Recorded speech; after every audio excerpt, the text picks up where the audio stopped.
and a case involving the former president is a highly unusual one.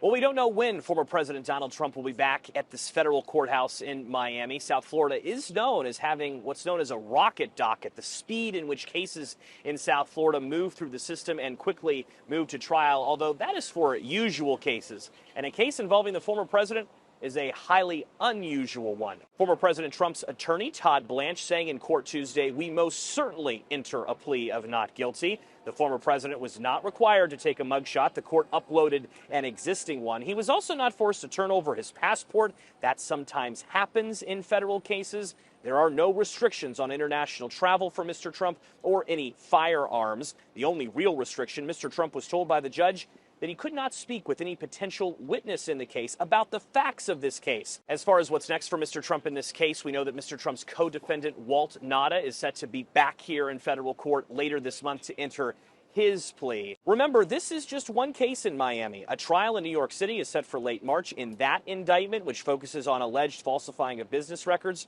all eyes shift now to Georgia, where a possible indictment in that case could happen later this summer, perhaps in late July or early August. Prosecutors in Fulton County, Georgia, have asked the court there to not schedule any major cases around that time. One thing is clear: if former President Trump and President Biden end up in a rematch in 2024, look for this issue to be a big topic in the first debate. After all, President Biden is facing a special counsel inquiry as well into alleged mishandling of classified documents. President Biden's legal team says, though, there's a key difference, that when his team discovered their documents, they immediately turned them over. Joe St. George, Scripps News, Miami.